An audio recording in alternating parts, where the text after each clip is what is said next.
lahat ba nakapag-enroll na ng mga anak nila? Well, ako hindi pa. At dahil catering is life, motherhood is lifer, and TikTok is lifest, triple kayod mga kamare chef. At nandito tayo sa Molino para mag-deliver ng party trays para sa team ng IBM. And then tatalo naman tayo sa bandang Antipolo para mag-cater for Miss Linel. O, diba mga kamare chef, meron silang basic package na kinuha from us na nag-include ng blue rice, may salmon teriyaki, roast beef with pink mashed potatoes, seafood Cajun, pesto pasta, at meron din pudding croissant, citrus chicken confit, and mango tapioca. O, ang dami nun laman ng buffet, diba?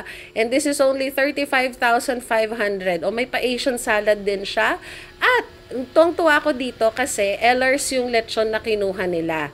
You know why I like it? Kasi for me, this is actually the best lechon. At ang dali niya i-chop. Bilang isang caterer na araw-araw nagcha-chop ng lechon, madali i-chop ang Ellers. So sa setup naman, ang inclusion nito is tables and chairs with white covers, tapos basic centerpiece tayo with table numbers. The simpler the setup, the better. Kasi napakaganda ng bahay ni Miss Linel and ni Sir Toby.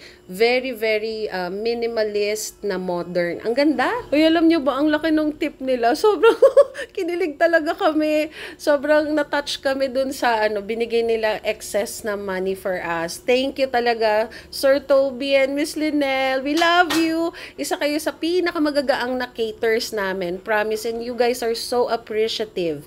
So, ito na.